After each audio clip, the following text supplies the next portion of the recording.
this a tactics-free zone?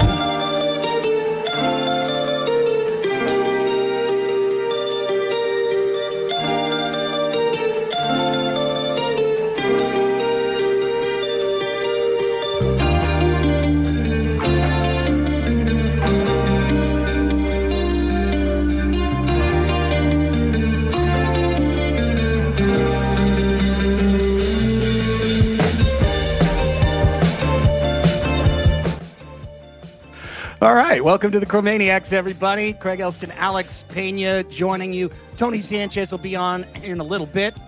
But right now, we're making this a tactics-free zone. We are welcoming in one of the great writers for MLS. You can find him at Tactics Free Zone. Matt Doyle is joining us right now on the Chromaniacs. Matt, Craig, and Alex here. Thank you so much for some time out here on the West Coast. Gentlemen, it is very good to be on the show. I know we've been trying to schedule this on and off for a while, but it's been a long time coming, and I'm looking forward to spending a little time talking about San Diego FC. Yeah, and I think I hope to speak for everybody in San Diego that you've kind of been the guide to us learning about this league, reading about everything you've been writing about this league. So yeah, thanks for coming on and spending a few minutes with us. And yeah, it's great to have you. Excellent. Well, let's get it rolling. Yeah, let's get it rolling. And you know what? We're all in this new media boat together. For just as a note of introduction, I did local radio for many years and decades, and since then I've found that the independent space is a place where corporations can't fire you. And it's a good place to be, to build an audience. Obviously, you've gone through that transition this year from MLSsoccer.com to now striking out on your own. So what are your thoughts on just kind of the media landscape and how you've had to row through it? I got really lucky in that on a bigger scale, I saw it coming because my role had been reduced pretty consistently ever since Apple came on board. And it's like, oh, okay, the writing was on the wall for a while. And then, so the final year that I was working for MLS, I was also starting a weekly newsletter. So like specifically to get an email list. If you're in digital media, you need an email list. You need some way to turn your readers, your followers into fans who will support your individual endeavors when the axe falls, because the axe is always going to fall. It's going to happen to everybody. And so when it happened to me, even though in the moment it was surprising, on a bigger picture, it was not. And there's that moment of fear where it's like, oh God, am I going to have money to buy food? And it turns out that I was really lucky, and a lot of the people who have been reading me for 15 years at MLS Soccer and Extra Time fans and all the video stuff that I've done, they've mostly stayed with me. And so I just picked up everything I was doing for MLS for so long, and I brought it over to my new thing. Tactics Free Zone is the newsletter, and I'm on Soccer Wise with David Goss and Tom Bogert a couple times a week. Picked all that up and brought it from MLS Soccer to my own thing, and it's been great. It's completely liberating in all the ways that you think it would be liberating, and the upshot is like a couple of days of getting to sort of watch my own eulogy on social media. A lot of people saying a lot of nice things about me, including a lot of people who have traditionally not said nice things about me. So I went through all of that, and it was wild. But I really am, I think, a lot happier now than I have been at any point in MLS for like the past 3 or 4 years. That's awesome. Yeah. Landed on my feet. So. Yeah, and what kind of like response has like the Tactics Free Zone been since starting like kind of from scratch, right? And like what has like that gotten you like with new subscribers, new fans? Yeah, I mean, so I think most of it is still my core fans, right? And so the actual like TikTok background of it, and I mean TikTok in the journalism way, as in like Yes. it's a term of With- art. with I don't Cs. mean Yeah, with this Cs in there. No, essentially- yeah. yeah. Is that I look we knew it started 2024. They took extra time off YouTube and they made it audio only. And like, ooh, the writing was really on the wall at that point. And I procrastinated, but then at the end of 2024, it became clear that they were going to cancel extra time. And that's when I launched the Substack for Tactics Free Zone. And I chose Substack instead of the other newsletter hosts because it has better discoverability. People like they make it really easy to find other stuff that you're interested in if you are on Substack. And I just did a weekly power rankings, and it was it was free, and it was ostensibly power rankings. And hey, here's where all the stuff that I've done this week. Like I would link all the stories I wrote for MLSsoccer.com or occasional podcast appearances, and that was. I think the fans I reached was mostly my core audience, and then some new people via Substack. But then when I got let go, I immediately moved to Ghost. Difference between Ghost and Substack is Substack is like a tech bro platform. It is owned by the type of people who own Facebook and TikTok and Twitter and all the baggage that comes with it. Like it is a data, it is essentially a data mining operation. And then on top of that, they take a much larger cut of your subscription base than Ghost or Beehive, which were the two other newsletter hosts that I considered using. I ended up going with Ghost just because a lot of the people I know in the soccer sphere who have gone out on their own use Ghost, and they were able to sort of hold my hand and walk me through it. And they also make it very easy to import your email list from Substack to Ghost. So that was obviously crucial. So I took that 5,000 strong email list, brought that with me, and then made the announcement. And over the subsequent few months, I've doubled my email list and subscription base. And the pickup has been good, but I run into now at this point what I'm sure you guys are running into, what I know the gang at Backheeled runs into, what Ben Wright at 615 Soccer is, okay, we're good in this bubble. We have these fans who know us and love us. How do we get outside the bubble? How do we reach new fans and turn them into San Diego FC fans, turn them into MLS fans?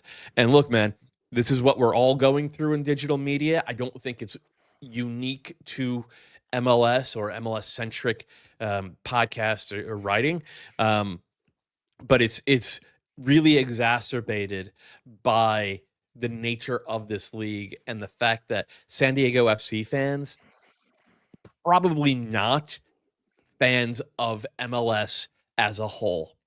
And that is something that is a nut the league office has never cracked. Like, forget an independent content creator cracking that nut. MLS HQ has never cracked that nut. And that's why if you look at, back when we had television ratings coming out, they were never good for MLS because it was never appointment viewing. And I frankly, I don't believe the numbers that have come out from Apple. I don't think it has changed at all since Messi and Son have arrived. I think people are in their pods and they stay in their pods. They like their team. They watch their team, and that is it. That's such a great point, and it's an excellent departure point for our conversation as well, Matt. As you know very well, San Diego FC fans in the first year enjoyed an absolute magic carpet ride.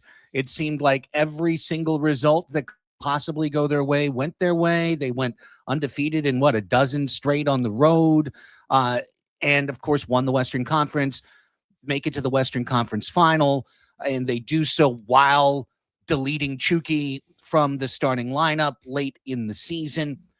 Everything coming up SDFC, everything coming up Azul and Chrome, carried through the beginning of this year. You beat Pumas in the first round of CONCACAF. You go undefeated in your first 5 MLS results. You beat Toluca with 10 men, for God's sakes, right? Probably at the current moment, the high point for San Diego FC soccer. And since then, 8 matches winless, a lot of ugly results, a lot of stuff that has got SDFC fans in a bit of turmoil. So before we get into the actual SDFC of it all, I wanted to ask kind of a bricklaying question, which is for those fans who have experienced exactly one season result so far.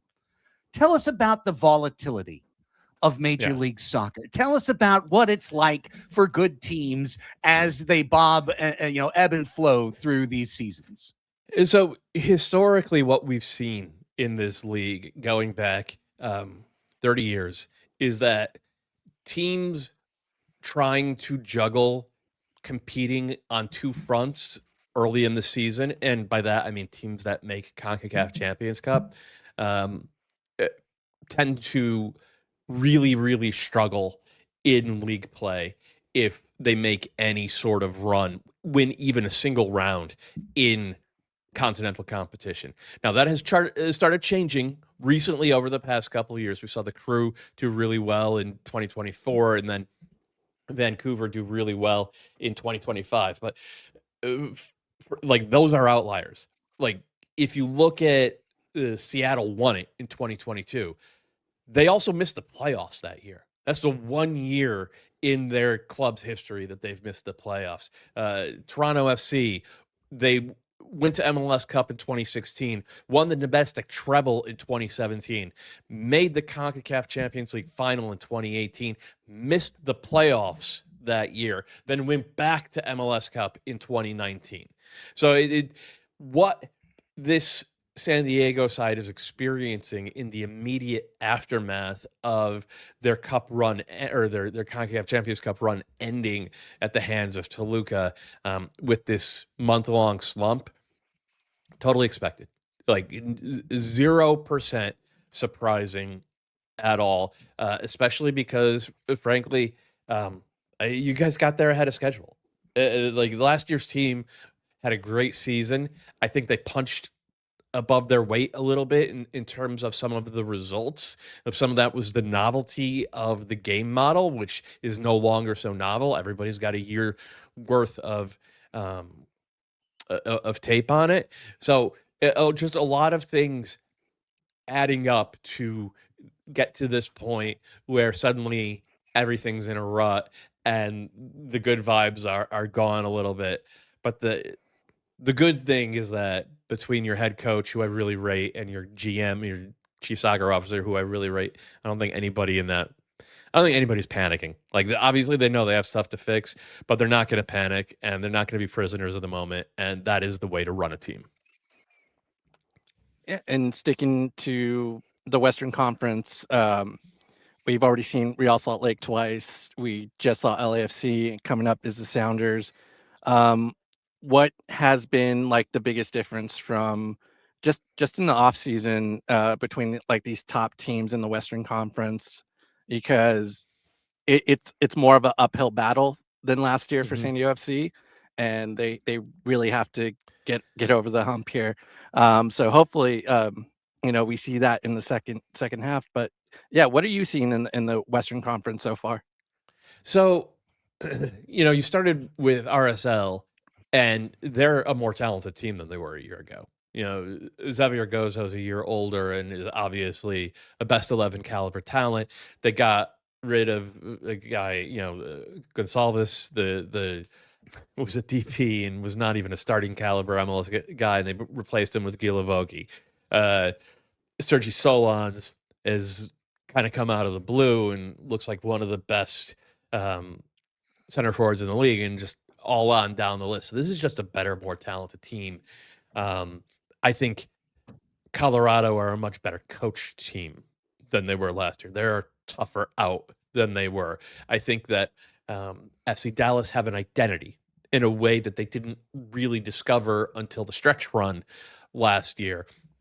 Vancouver is still a machine, right? Vancouver are, in my opinion, the best team in the league.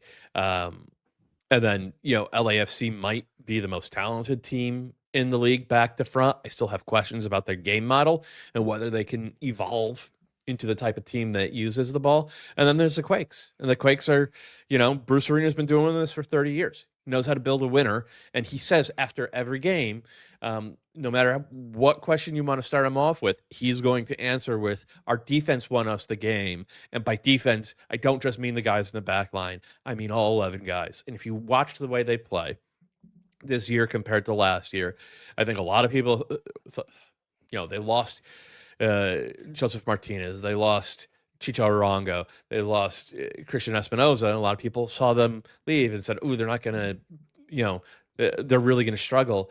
And they're not. And it's because those guys didn't defend at all.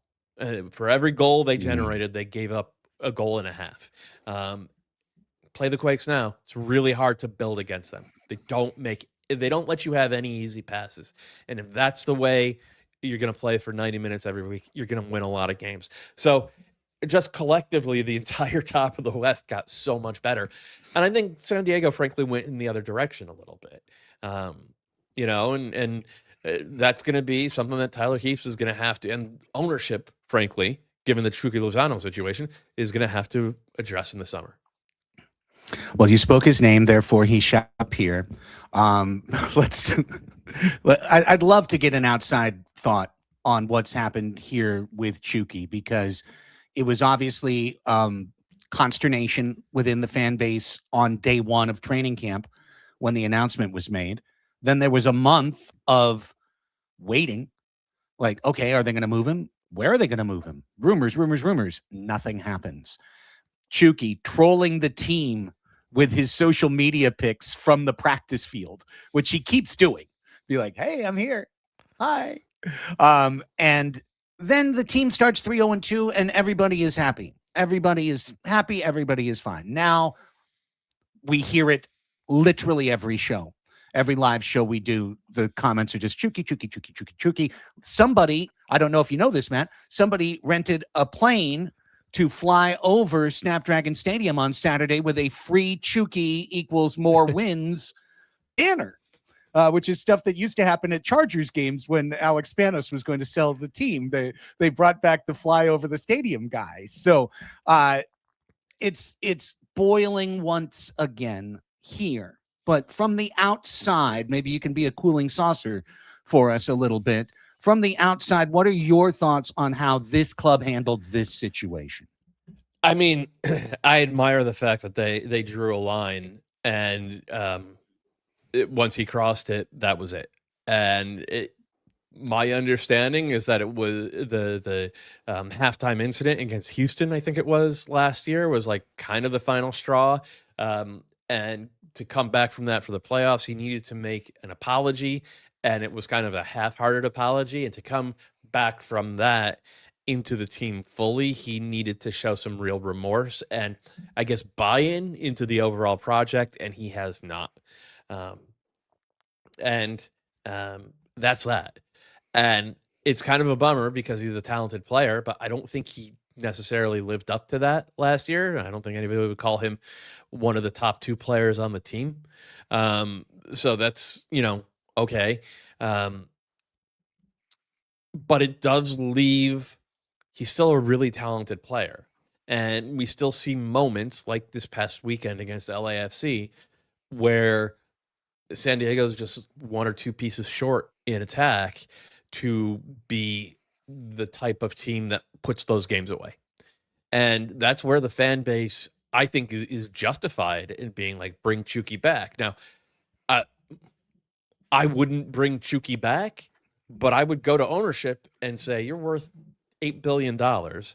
Buy this guy out and give me two new DPs so that we could build a team that can compete, that can contend with the likes of the Whitecaps and LAFC and whoever else is involved over, not just over the course of a full season, but over the course of a full season across multiple competitions.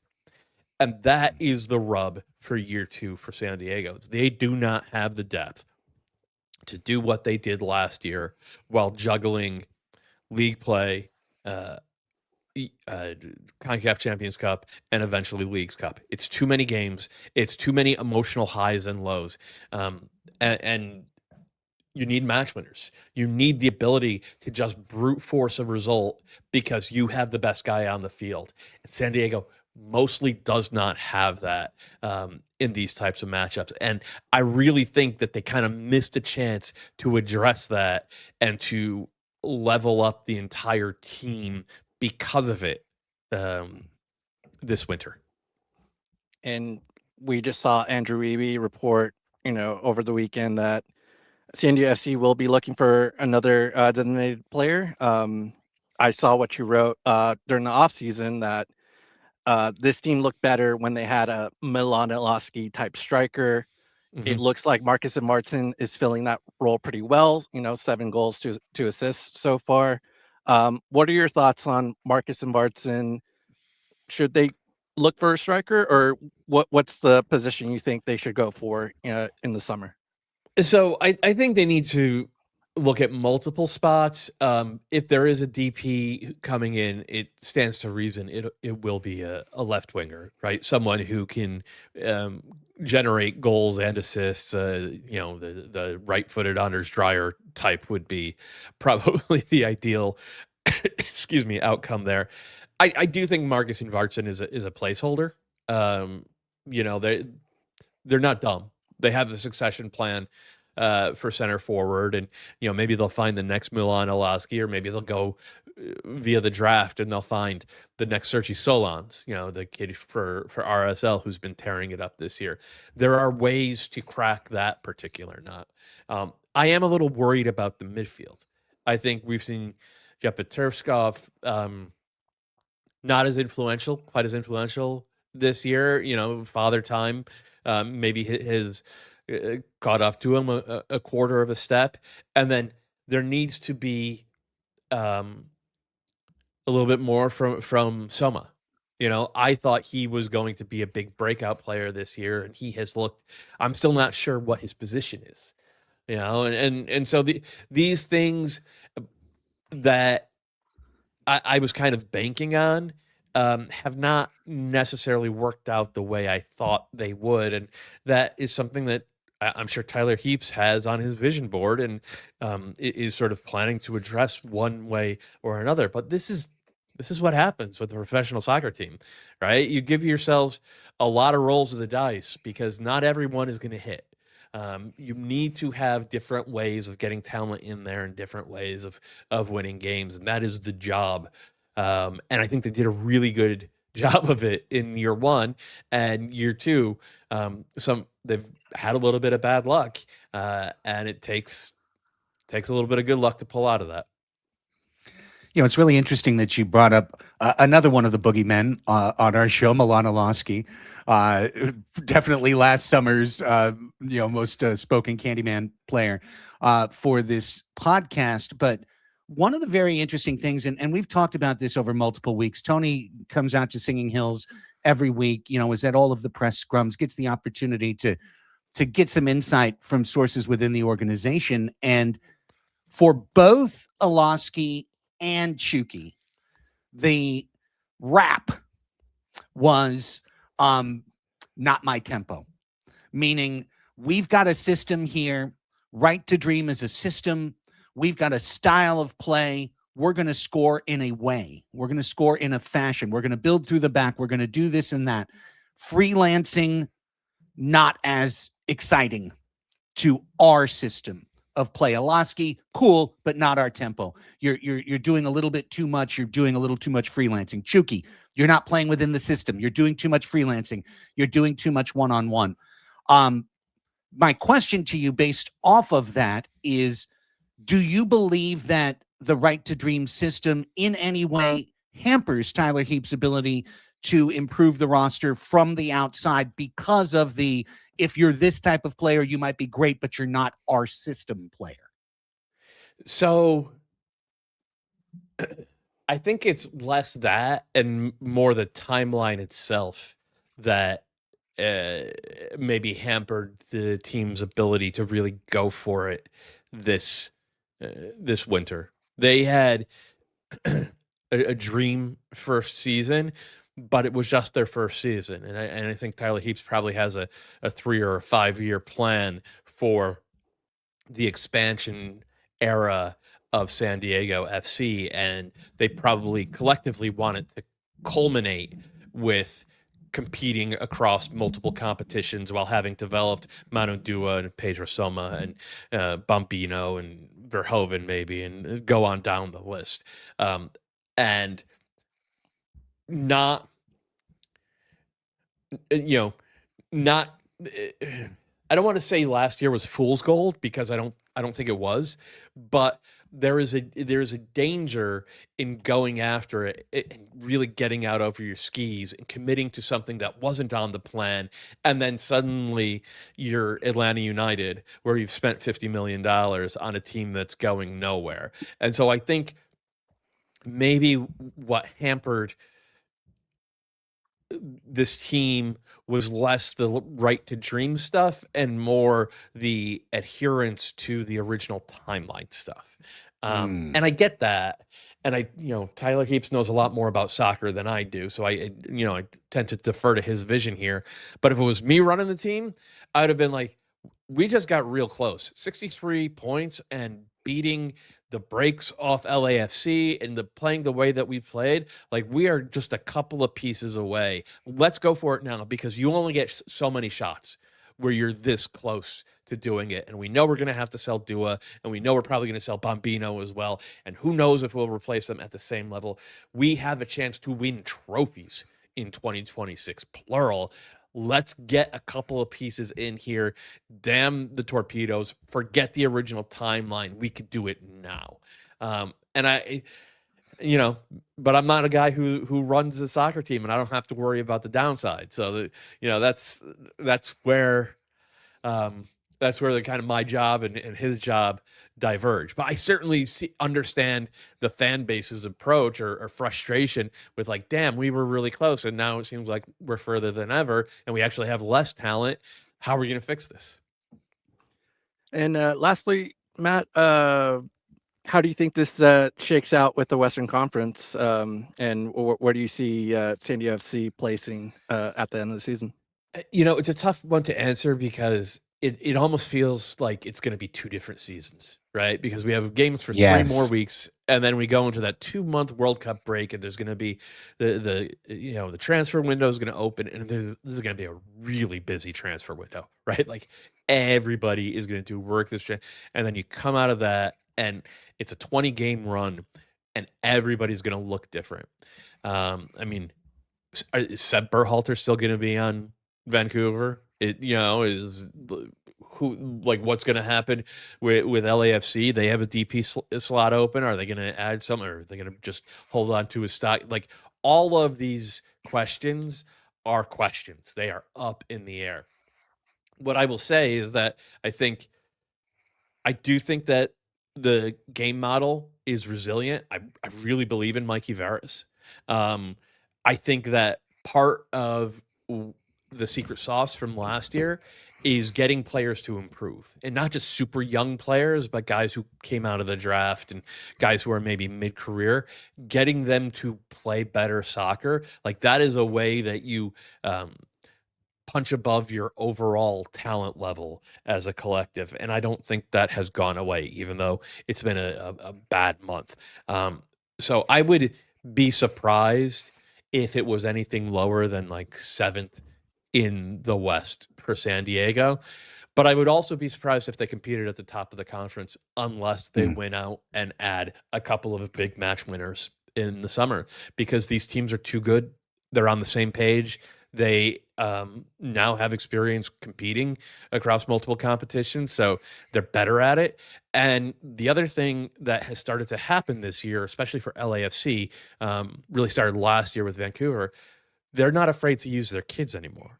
So now they have more depth. Now they have more answers. Now they have a way to soak up minutes that last year they were just running their first team into the ground. It's not perfect. I have my criticisms of Mark Dos Santos, but they aren't where they are by accident. They do a lot of things right, and there's a lot that can be learned from that team, from Vancouver, and even, I think, from what Bruce is doing in San Jose. Well, Matt, we're very appreciative of the time that you've given us today. Of course, the way that we can help pay it back is to try and get a few more folks across that line as subscribers to Tactics Free Zone. You'll find an email that you just got me as well. But how can folks sign up and help support what you're doing and get all of your content? Yeah, go to tacticsfreezone.com. That's the newsletter. And, you could sign up. There's a paid option. And obviously that is better than doing it for free. You get a little bit more stuff. But even if you sign up for free, I think you'll enjoy it. And, of course, I'm on Soccer Wise Weekly with David Goss and Tom Bogert. And we try to talk everything MLS every Monday on that one. Really appreciate it. Thanks again. And hopefully this is the start of future conversations between us as well. Thank you for helping to inform and enlighten some of these rather new, and we count ourselves in that same group, Major League Soccer fans that are figuring out, wait a second, it's not perfect all the time. Hang on. This isn't what I signed up for.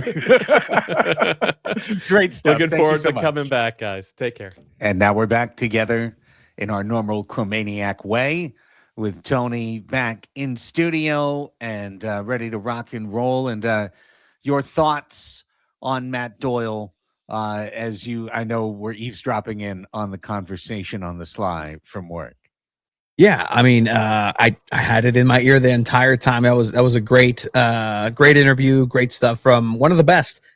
Just talking about this league in a very good way. So kudos to you, Alex, putting it together. So I'm pretty sure a lot of people are going to enjoy that, but it's good essentially to kind of see that 20,000 foot view perspective of this is a guy that watches all of MLS. He knows the dips and how it eventually just kind of develops. But I think the insight of like, if Mikey's not panicking, you're not going to have Tyler Heaps panicking.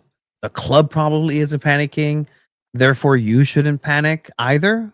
And I think that's going to bring some opinions. I don't think everybody's going to agree with that for sure. But I mean, I think the way that he broke that down was really good. And it should calm a lot of people down a little bit. Yeah, With Doyle's that, good. Doyle, good. Yeah, Doyle's really good. I mean, he's a great writer, and I think MLS really made a mistake trying to bring in some bots to take over and write their stuff for them. Now he gets to do it on his own and still providing excellent content. So I always recommend people to go check out his stuff, check out Tactic Free Zone, and and also Soccer Wise. He's also on that on every Monday. So go check out his stuff.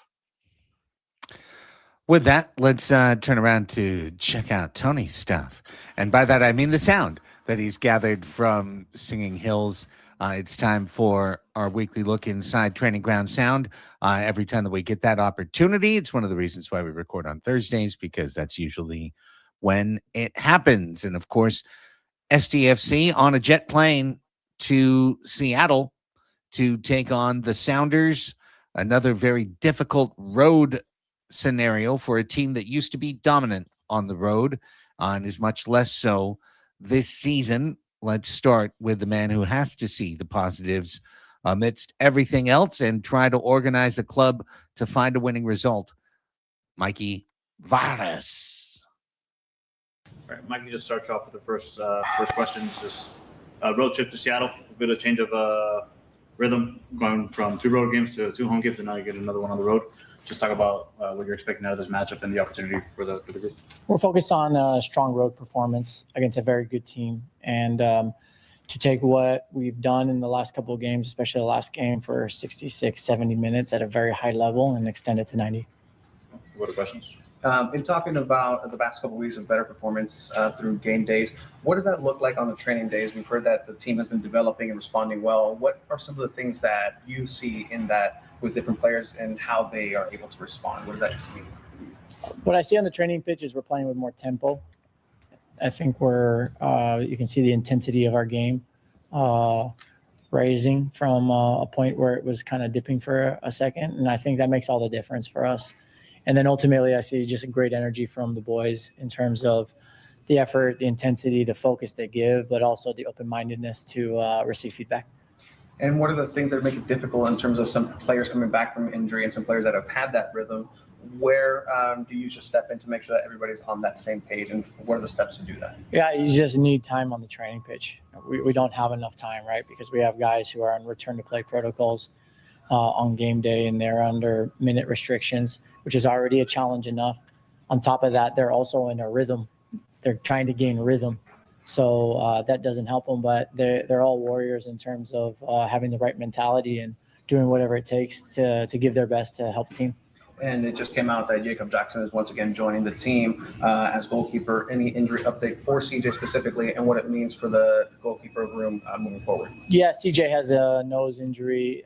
It shouldn't be a long term, but it's also definitely not a quick turnaround. So he just needs to focus on his recovery to get to be able to play again, and then to regain his rhythm because he was headed in a really good direction. But we're happy to have Jacob be able to step up. We know him well, and he knows us well.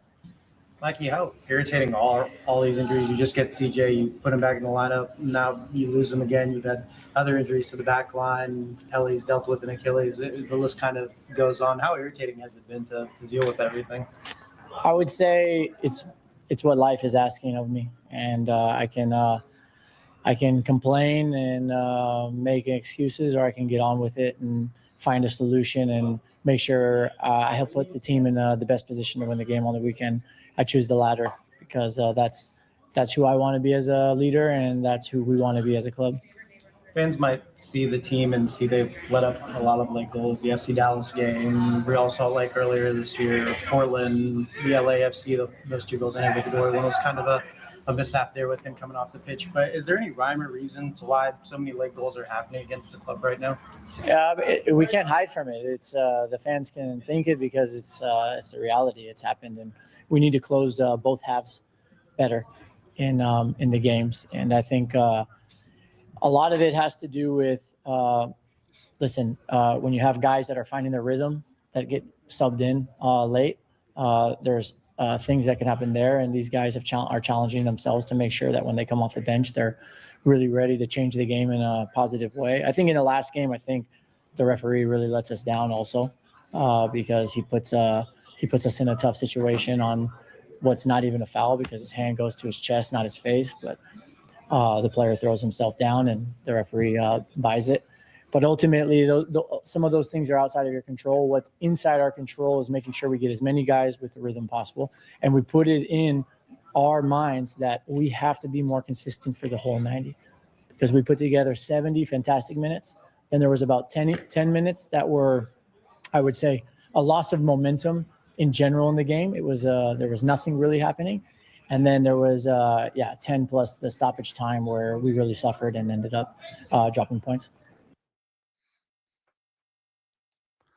Well, there was a lot in there from Mikey Varas, gentlemen, and up until maybe the final answer, it was very much in line, with the Mikey ethos. This is what life is asking of me. I thought was an incredible, answer to a question about how annoying it is for injuries, and instead he had this very service first, very humble.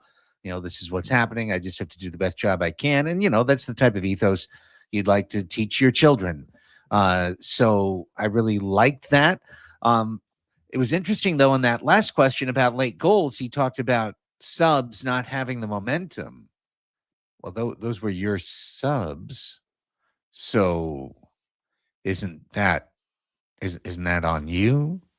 Or is that a statement that minutes restrictions, which is something he had mentioned earlier in the interview, were forcing his hand into substitutions that stalled the momentum? But if so, is that an indictment of the bench, that they don't have somebody that can come in and keep the momentum alive? That was a very, very it absolutely it caught my ear when he said that. Yeah, there was a lot there. And I think last year, I think we gave him a lot of praise for a lot of moves that came in late.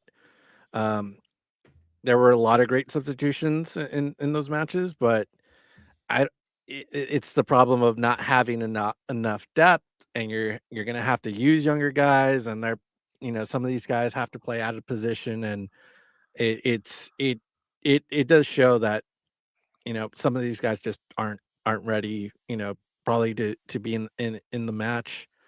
And yeah, I do think it is a little bit of a coaching issue that why aren't these guys a little bit more prepared and be ready for what's ahead of them, like coming in like the 80th minute or the 76th minute, or whenever I think they should be ready. And yeah, they're playing a little bit with their hands behind their back.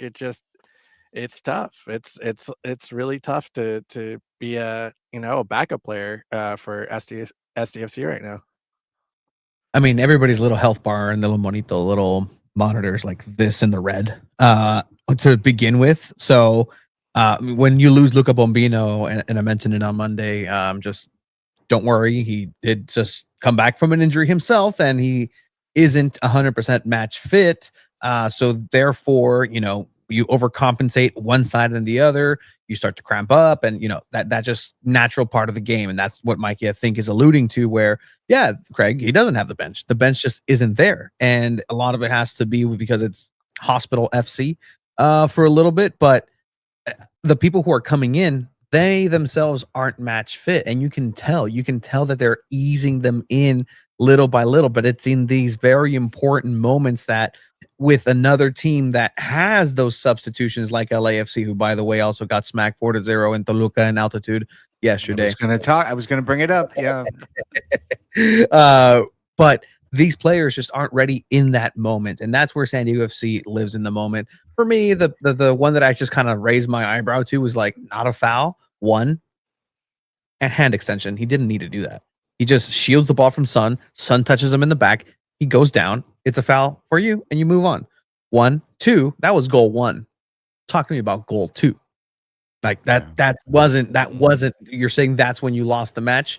That's when you were tying the match and you still had a chance to potentially do something. But it's a weird time. And I think it's just time for SDFC fans to realize that it's time to hunker down and just wait for this World Cup. It's almost here, and you're hoping to see some great matchups, but you're also hoping you're going to see some healthy bars and some progression towards 100% SDFC in terms of just the depth that they have, because right now they just don't have it.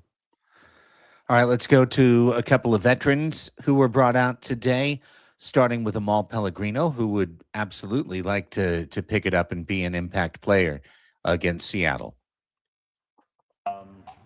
Kind of stepping away from the home games, coming off 2 back-to-back, but just an opportunity to face a team like Seattle, and just what it means for the group at this time, and how you guys are heading into this game, the atmosphere in the group.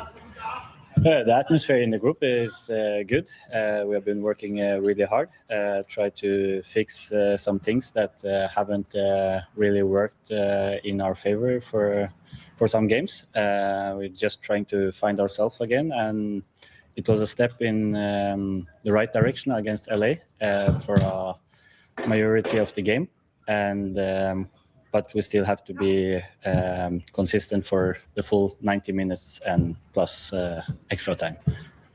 And what has been your personal trajectory in developing, coming back to the squad, whether it's for the injury or just the game after Houston? What have you personally been working on in order to make yourself more available for the squad coming? Oh, I have an injury that will be there all the time. So it's just to be smart with the load and try to have power in the Achilles and stuff like that. But most of all, it's good to be back on the field and have sessions with the team, and then we will address the problem in the break and try to fix it. But right now, the main focus is to try and fix what we can do on the pitch. And then how have you been noticing other teams be able to adapt to the style that you're bringing? SanDiego FC has a specific way of playing. It seems like some teams have been able to have a counter to that. Are you seeing that on the pitch whenever you're playing? Of course, it will always be a counter when you do good, and then people will notice what we do good and stuff like that. But our main problem this year, it's like we haven't been able to train good with a lot of injuries. We had a lot of red cards this year, and so it has been hard to have a team that have been able to go together for a longer period. But now we have a pretty good group in every training session, and of course Jeppe is out, and that's a big loss for every team. But against LA, I felt like we came back with a lot more energy, and we looked a little bit more like ourselves. I will say, in this scenario, you have Pele, who's very direct, and then the comms person just like get into his peripheral of like, hey, okay, Hey. okay.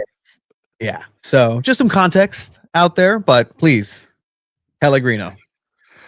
Said a lot, especially that he's playing hurt and managing an Achilles situation that is not going to go away, and then it sounds like there might be a surgical option come the break, or at least something more significant than training room activity to keep him with the club, which means that any contribution he has is going to be limited in both minutes and effectiveness, which means ruh-roh for San Diego FC. The rest of it, sounds like probably part of the real narrative of this year, that a lot of injuries, a club that hasn't been able to be cohesive in the way that they thought they would be, and then red cards affect the performance on the pitch, and certainly that has been the case.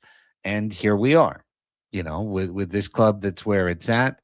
The most sticky thing from Matt Doyle's interview to me was him saying, from his time watching the league, that when a team takes on multiple international competitions and even wins all round, that it usually has a very negative impact on their league record. And he even noted teams like the Sounders missing the playoffs like 1 year, and it's the year that they have a deep advance in CCC.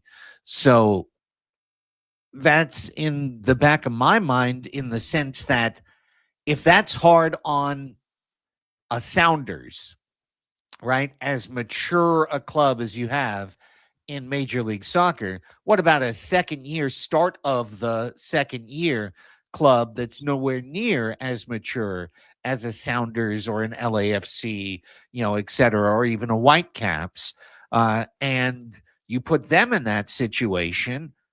Well, maybe this fallout is truly, it's like from that top of the mountain of Toluca, it's just been a tumble down, down, down, down, down ever since. Yeah, and that's probably like the biggest thing of this whole season is like you took certain matches a little bit more seriously, and now we're having the hangover effect of it, and it just keeps carrying on week after week, and it hasn't gone away where you're able to recover. And I think we're gonna see that maybe with a little bit with LAFC. They're a little bit better team, but you're it might show this weekend in performance for that team too. It's a competition that if you want to take it seriously, you have to go all out, which means the other league games are going to have to suffer, and they're still in San Diego FC is still suffering, and it's a shame. You can't, as much as you can try to expand the roster and bring younger kids and bring players to kind of fill in that role, you still got to play your best on both sides, right? On league play and the Champions Cup. So it takes a toll on the whole roster. So that's what we're feeling, and you're not going to be able to recover until after the World Cup. There's a lot of scouting that needs to be completed because the scouting is happening right now. Tyler Heaps is on the way. We heard what we've been reporting here since the beginning of the season, with Tyler Heaps telling us, hey, we're going to look for a cam. We're going to look for a center attacking forward, center attacking mid, someone who has that creativity, most likely in the DP slot. So, you've always known that something was going to happen eventually. The bigger question, obviously, was Chuki, and we still necessarily haven't learned anything new. There's not going to be anything new until the day it's going to be done. So heads up for that. For this club moving forward, though, like again, you have to kind of look at how the game plan was and how they mapped it out. San Diego FC for this season, were they just gonna happenstance CONCACAF champions and just say, "Hey, we'll go as far as we can get. We'll punt MLS potentially, and know that it's not going to matter. Next year's different. The year after that's going to be different. We're still an inaugural team. We have some success. We can move forward. We have a formula here in San Diego. Now we can maybe go for Leagues Cup. But even then, you heard Doyle say, Leagues Cup, San Diego FC, like it's another tournament. There's just no roster for that. So where is that roster, right? There's no MLS Next team. There's no MLS 2 team here for San Diego. Right. And the Right to Dreamers are 12. Yeah, exactly. And it's not going to happen anytime soon for new players to be coming up. So at least just for the season, again, it's just providing context to everybody who's watching San Diego FC on Apple TV or watching them in Snapdragon Stadium. They're like, where's this team from last year? This is the context of where everything is and where everything stands. There's not a deep roster. The roster that they have is very young. They're an academy. They're going to develop people. Congratulations to Mano Dua, who got called up to the Ghanaian national team and is going to face Mexico in a friendly. He's going to be gone for a Vancouver game. That's very important. You know, this is just, again, the context for everybody that year 2 is already different. And yeah, I think now is just the time to look at the calendar, World Cup, reset, and get a treasure trove of players into San Diego FC over the summer. All right, let's hear from the man who's captaining things in the midfield now with Yeppe down and hopefully not out for a long, long term. But here's Anibal Godoy, another guy who's got the World Cup firmly in his sights. Into questions, so take it away. Anibal, what has been the team response to you in that midfield as captain in Yeppe's position? What has it been like in training this last week since LAFC to make those adjustments for the next game? Yeah, I think it's not only last week. I think the last 3 weeks we was playing really well. I think we improved a lot of team. I think more in the energy side. I think we improve in that part a lot, and we start to control the game a little bit more. I think this is like like identity. I think when we have the ball really well and when we move the other team like really well, I think we have chance to win the game. I think right now we are in good way. We know we need result. We know, and everybody know. It's football is about win, but I think in the way we play and the way we win, I think here matter. It's really important, and this is why I think we're doing really good step in that way. And then obviously playing the certain play style with the Right to Dream and how that comes together, added to your play style. What are those differences, or what are the sazon that you add in being able to? Yeah, I think the energy more, because I think the energy side for me is very important to try to bring that energy to the team, because I think we have a really good player here, really good quality, but I think sometimes we miss that energy. I think the energy is really important in the game also, to not only have the ball every single time and also working without ball is really important here, and more when you lose the ball, that reaction like from the team, I think improved the last 2 weeks. This is what I think we control a little bit more the game, because I think we play in their half of the field. I think it's really improved for the team this year and this last 3 weeks, and we have to continue to do that job. Good stuff from Anibal Godoy. He brings the energy. Sometimes it's not there around him. We've seen those games from SDFC over the course of the last month or two. Excellent stuff from the training ground sound. Thank you, Tony. That was well collected and collated. Find the full interviews with everybody at SanDiego.Futbol. That's where you can check it out, and you can find it on the YouTube page, same place where you find the Chromaniacs. You can see the entire thing when this show is over, which isn't too far from now, but we've got a chance to look ahead now to this game on Saturday night, late Saturday night, for SDFC and Sounders. Mm-hmm. I don't know, guys. I don't know.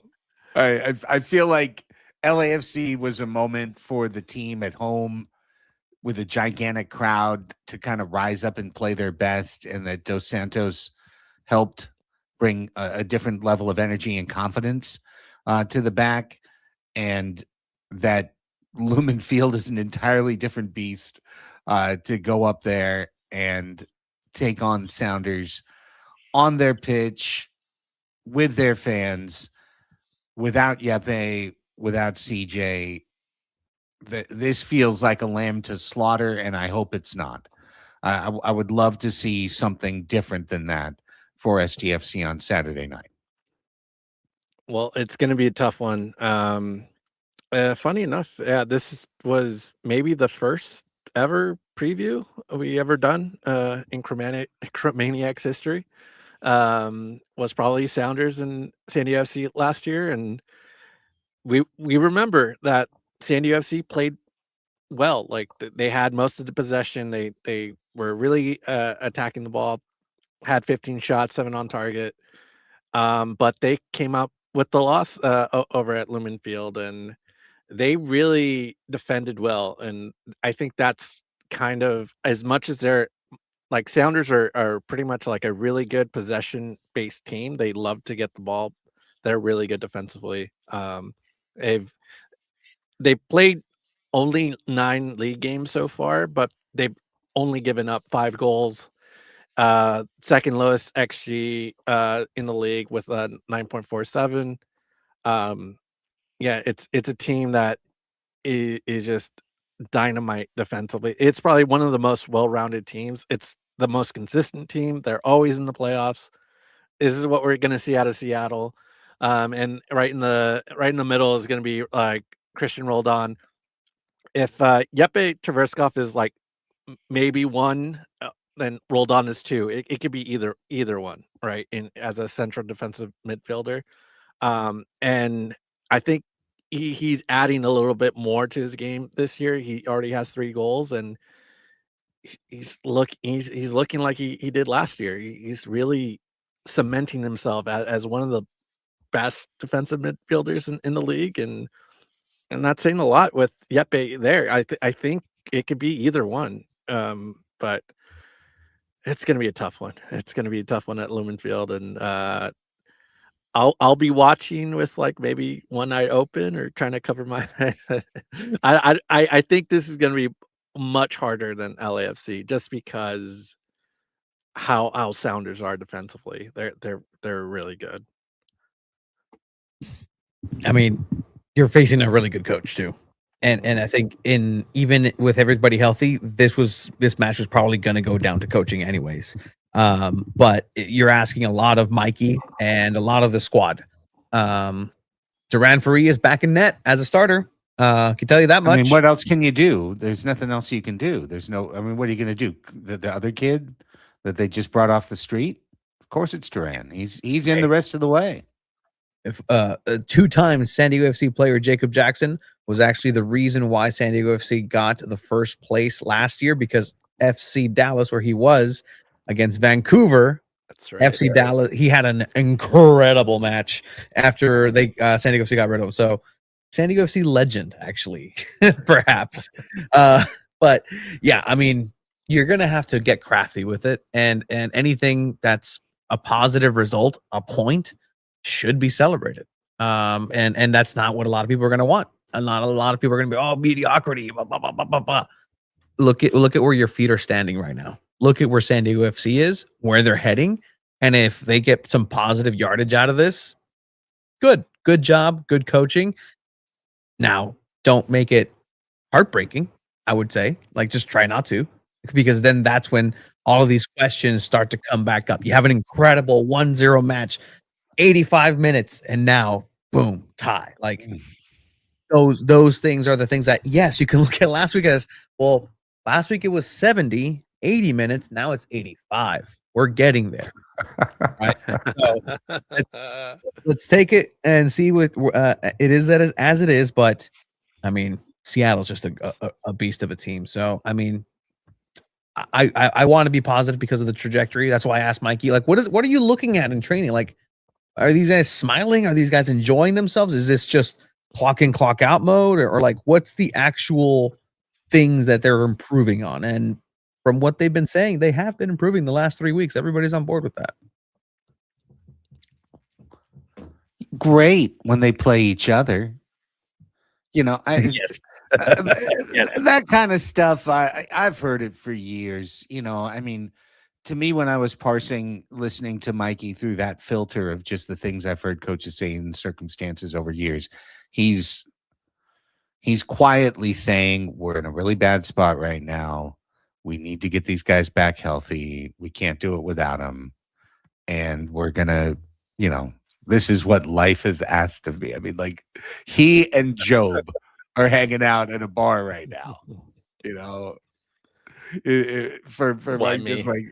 like what's going on? What, man, you think you got it tough? Mhm. So it's it is what it is, and I hope that SDFC has something surprising and exciting.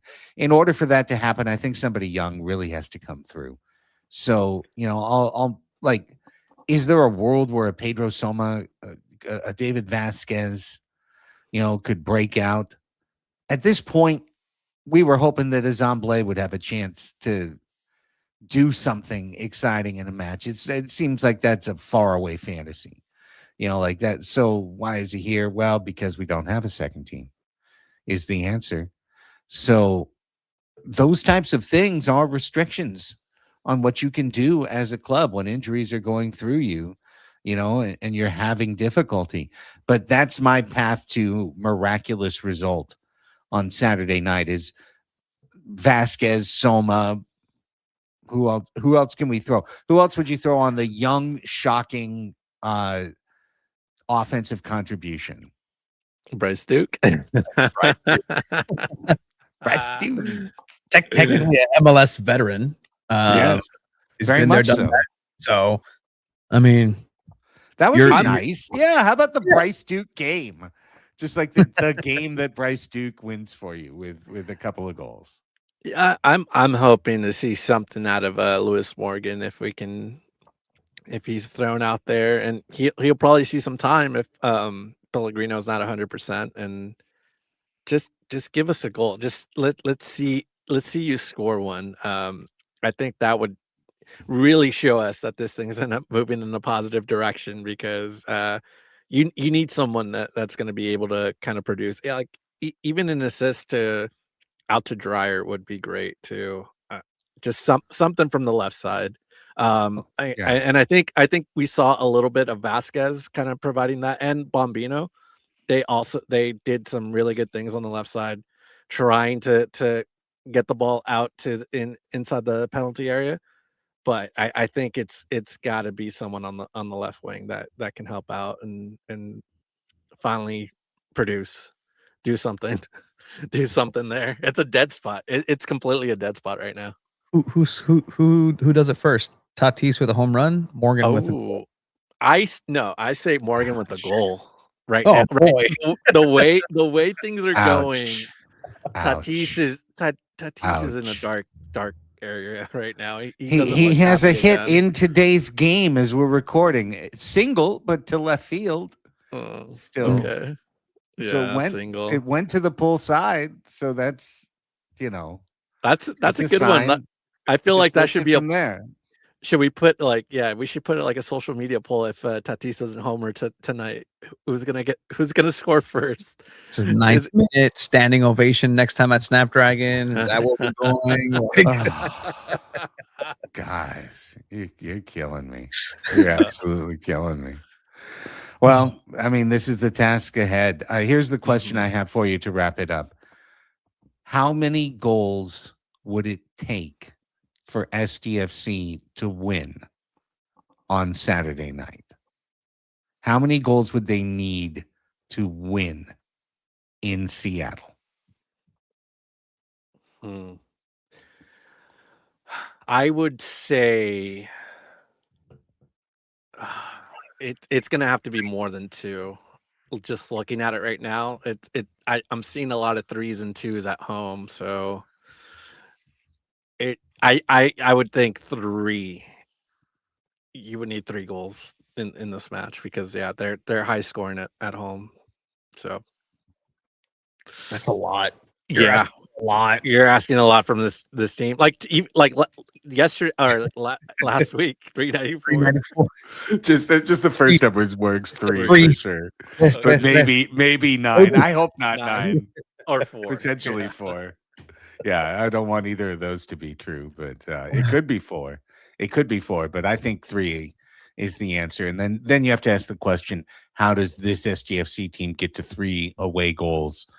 In this particular fixture, and the way that I get there is that Dreyer has to have like the game that he had, the first half game that he wins for the team by having 2 goals and an assist, and the assist goes to one of those young players that scores a surprising goal, or Valakari, gets involved, something along those lines.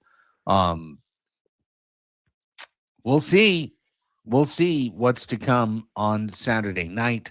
It is a late one. It might be a results-dependent Chromaniacs post-match show on that particular day. Nonetheless, we will all be watching it there together and excited for the result. I might be up with the Chavos and the Brujos up in Escondido. It's a matter of if the MASL Cup can be located. Oh. Maybe in Las Vegas from what I I mean, somebody's got it. I've asked a lot of people. I think I know who has it. I think I know who has it, but I'm not sure I'm going to be able to get it this weekend. And I'm supposed to come bearing cups and shields. So we'll see on that one. As of the time of recording it right now, not looking great for this particular weekend, but stay tuned. Stay tuned on that one. If anyone has watched Shoresy, there was a whole season of Shoresy where it was set in the summer after they won a championship, and like every episode would have a 30-second montage of the 3 different places in Sudbury that they went that past weekend to celebrate with the cup. every single joint in that in that city, at some point they filmed a montage of those guys going through going woo with the cup. So I think that's actually happening for the Soccers right now. Regardless, didn't have to throw that out there, but I did. That's a nice little rose for anyone who stayed till the end of the show. Thank you so much. All right, Alex, how can everybody follow what you are going to be writing about along the way? Yeah, just go check out ChromaticFC.com, and you can follow me on ChromaticFCSD on Instagram. And yeah, we can talk some soccer. I'll be traveling soon. Maybe I'll post some pics on there too. But yeah, what about you, Tony? Well, you are here. You found it. SanDiego.Futbol is the place to be, where everything SanDiego.Futbol is talked about, done. San Diego Wave, SanDiego FC, SanDiego.Futbol is your home for San Diego's World Cup, I guess. Yeah, for the World Cup hub for San Diego. How about that? Love it. You guys have been doing amazing work. Keep it rolling absolutely right into this June that you've dreamed about for so many years. Of course, follow us on Instagram with clips from the show and more at the Chromaniacs. A lot of different stuff will drop into some match day stories along the way, as you've seen from match to match. If you follow us, getting very close to 1,000 there. So let's add some more this week at the Chromaniacs on Instagram. As for myself, continuing to cover the Padres for Padres Hot Tub, where for our patrons, we do a post-game show after every win. So could be tonight, late start for the Padres against the Cardinals. We've got a whole weekend of activities for our patrons because this is our Sweet Night weekend. We're going to have the rail of the Western Metal Building on Saturday night for our patrons. My first game tomorrow. Yes, all right. Finally. Yes. They've been waiting for you. Maybe that's when Maybe- Tatis homers. I swear. I He's mean, been waiting for swear. Tony. oh, that'd be great. Be so That'd be amazing. phenomenal. Can't you wait for Tony's like low key text? Like, I don't know what you guys are talking about. It looks like he homers all the time. Like, Yeah. I show up, he just homered, so I guess he homers all the time. Oh, sorry, Yeah, guys. he just he hit didn't three. homer. He hit a grand slam. Okay, I guess a grand slam is fine. Yeah. I guess that's all right. Jeez. Well, check all of that out. Patreon.com/Padres Hot Tub, or just follow Padres Hot Tub on YouTube. Follow us. Go to PadresHotTub.com. All the links. Bingo bang. PadresHotTub.com. Okay, that's it for now.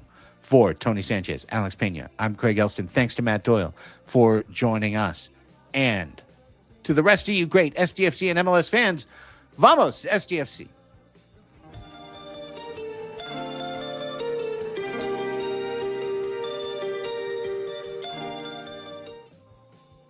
Oh man.